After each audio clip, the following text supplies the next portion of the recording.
Today I'm with Dr. Tyler Standifird, professor of biomechanics at Utah Valley University. Tyler does a lot of consulting with various golf-related companies. One of them is a company called Smart to Move that has ground force plates. Tyler, what is if there is one thing that people don't understand in terms of ground force reaction as it relates to better golf swing, what do they typically miss? Yeah, and I think this is, I've had a variety of players on these plates, right, Dwayne? I've been able and fortunate and lucky enough to test, all the way from our 25 handicappers, all the way up with some of my work with Smart to Move and Super Speed with, major champions and top level players. Okay. And it's incredible to me how the one thing that seems to come out almost every time is a golfer's inability to create lateral force. Now, lateral force is that force that I think the easiest way to talk about it is it's the force that's directed towards the target and away from the target, right? That's kind of the direction we're talking about. I think a lot of golfers, when they think of the golf swing, right, we obviously understand it's rotational. We see that visually a lot. And then I think also if we're into whether it's long drive or even watching Justin Thomas come up on his toes when he's really trying to get after a ball, we start to get really excited about the vertical. And those two things are important. I don't want to take away from how important they are. Yeah. But the lateral force is the one that starts the whole chain. It's the one that really helps golfer create the very best motion in their swing. And it just tends to be the one that golfers are just almost totally unaware. All right, Tyler, let's look at first Xander Schauffele, a driver swing here. We talked about this early move to the left. So what would you, if you're measuring force plates and you kind of look at that right there, what's happening on the force plates right there? Again, if I'm looking at kind of, especially trail leg force, right? Like what I don't see on Xander, which I see in a lot of amateur golfers, is that back foot rolls to the outside. Yeah. You can see that he's really doing a nice job of keeping that foot flat, which means he's generating force more from the inside of that foot, which allows him to create a ground reaction force that's actually pointed towards his target. The visual I love with Xander, if you go to the top, is he's got that tree in the background, right? So you look at where his pelvis is there, and already it's moving in front of that tree. Yep. Prior to him even really doing anything. By the time he gets to this point in the golf swing, he's an entire tree width ahead of where he was when he started. Yeah, just look where his belt buckle is here. And look how far it's moved over there. He's already on top of the ball with his belt buckle versus, our amateur golfers at this point in the golf swing are going to still be 3, 4, 5 inches behind the ball. So strong early force to the left. All right, now we got Max Homa with an iron swing.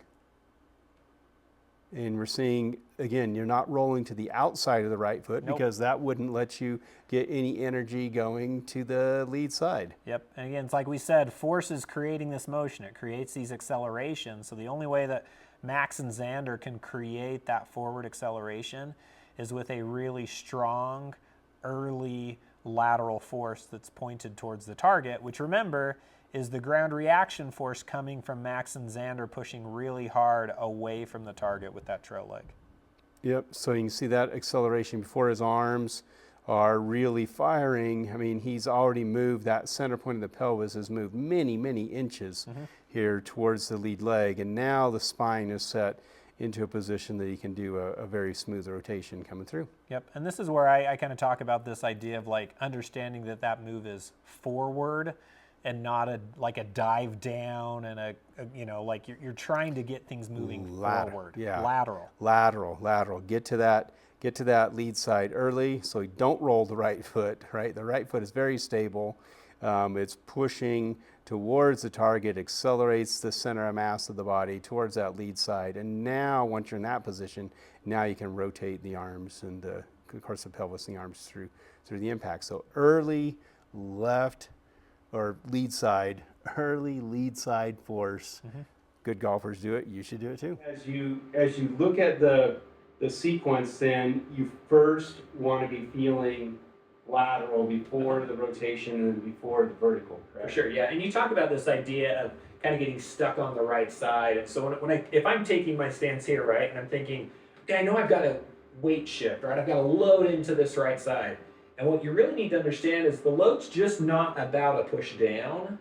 We also have to think that what the golfer's doing is I'm pushing away from the target.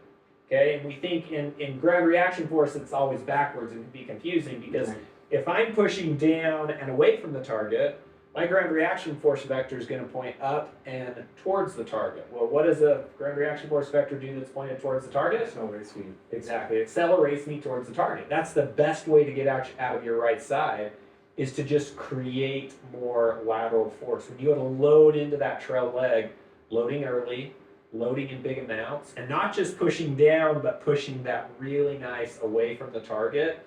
And again, like as I look at players, that force tends to be kind of low. It tends to be kind of late, right? We want that force to be maybe peaking somewhere around the time you're finishing your backswing, even a little bit earlier. Because if I start peaking that here, it's too late to create that forward acceleration. I would call it the forward bump or a little bit of this motion forward. You just have to be doing that earlier in the swing. So I need to be getting to the lead side. So if I think of a golf setup posture, right, and the center of my body mass is somewhere between, let's just call it centered in my stance, right? At the point of impact, that body mass should be well in front. Now, from the top of the swing, I've got 0.2 of a second. Yeah, that's it. That's it. There's not enough time to take a force. If I'm starting it here, right, if I'm starting to go left from the top, I'm just going to be out of It's position. too late. And you bring up the idea of like the time of the force. I mean, I've tested some pretty incredible athletes on these plates who probably have the physical capacity to generate force at that rate, right? I actually, here at Alta was able to look at a senior long drive player, right? Who's incredibly efficient, incredibly powerful. And those golfers, they might get away with doing it a little bit later, but even then, they're producing it really, really early on because they know the benefit of getting to that lead side even earlier. Our 52-year-old golfer who has a desk job, who hasn't exercised in 10 years, and they just play golf, it's going to be almost impossible for them to generate that force at a high enough rate unless they do it very early on. From your experience then with wide range of golfers, that's almost universally late. Yeah, almost universal. And again, it's just so rare for me to see a golfer where I'm like, wow, that force looks beautiful. It's big. It's at the right time. And even some of these elite players that I look at, if we could just get that occurring a little bit earlier, it's just going to set them up so much better in the golf swing. I think the other thing that we tend to worry about the golfers kind of get scared of is this kind of sway position here, right? Well, again, how do I stop this kind of sway, weird kind of bowing out of my hip? Well, I do that again with a force that's directed to the forward. And so I think that lateral force just tends to clean up so much in the golf swing, right? It's going to prevent the this, it's going to initiate the this, right? It's all of those things that we see in professional golfers, right? When we watch professional golfers move, you look at them and you're like, they are moving forward far before they ever kind of finish their backswing with the lower body, and that's because of this laterally directed force. Okay. So what would be, in the absence of access to force plates, because most people watching this video are not going to have a set in their basement, right? What would be some drills that they could do at home or on the range that would help reinforce an earlier lateral shift? So you showed one that I think is really good. It's a part of all of the super speed protocols, and there's a reason it's a part of all the super speed protocols, which is that step drill. Right? And when I do the step drill, I actually like to have kind of like a counter rotation, meaning my club's going to start up here. Okay. That way, as I start coming back here, I can actually get that forward motion here. Okay. But I'm getting that forward motion not just with a step, I'm getting that forward motion because that. Exactly, You're right? accelerating. So I sometimes think as I watch golfers do this drill, it's like, okay, well, I'm here, and I'm just going to pick this foot up and set it down.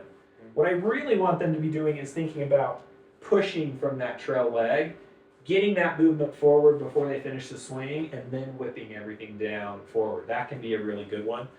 So with a club, swing Yep. with a feel Feel the push like- from the trail. I mean, and as I've done this in lessons that we teach, it's really common for people to like, okay, do this step drill, and they're like up here at the top, and then they start to step. Yeah. No. It's like I say step, when your hands are, I try to reinforce it when the hands are basically when you're done with your takeaway. Yep. Right? You're done with the takeaway, I've already felt my body mass shift towards this trail foot, and it's got force now that's accelerating me. Yep, for sure. Inside. And I've been fortunate, Dwayne, to be able to be in a lot of cool places over the past 2 or 3 years. Okay.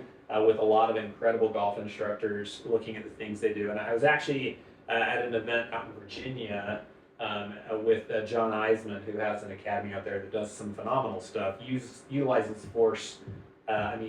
Just so many cool things, right? Every player who comes into his teaching bay gets on force plates. And he showed me this cool little device. I hadn't seen it before. It's like a little bit of a clicking pad. It's called like a Pin Pro or Pin Seeker Pro or something.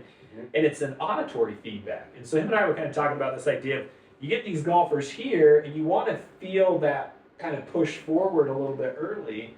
And you actually hear a click.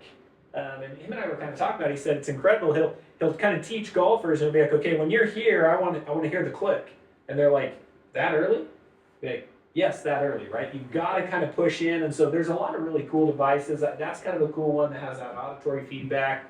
I've utilized the force pedal really effectively. Again, if you don't have force plates, if you can't see some of that stuff, I would say assume you're probably not very good at this lateral force. That's probably a safe assumption. But it's one of those things that these force pedals are really cool. Again, giving kind of the sensation, the feedback, whether it's kind of putting it maybe under that trail heel and really pushing down in my backswing. Those can be some really effective drills to help that lateral push.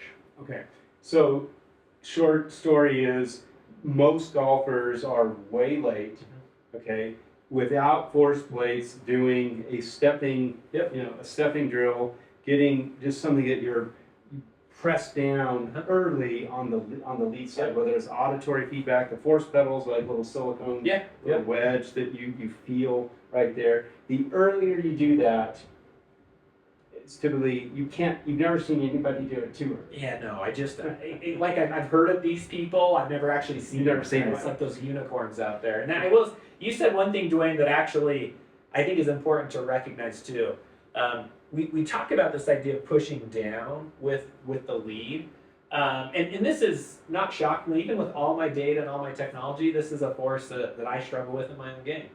And I've always kind of thought, I got to push down. And it wasn't until just recently that I kind of had this like aha moment where it's like, really what I'm trying to do is get forward. Sometimes when we think push down, we end up kind of dipping and diving into that knee a lot versus a push forward, which is just kind of that subtle kind of shift forward. And so I would just say, again, like every golfer is going to think of these things differently. And as I work with golfers, when I see them do it well, and I get the benefit of measuring on the force plates, I always try to ask them the question, like, what did that feel like to you?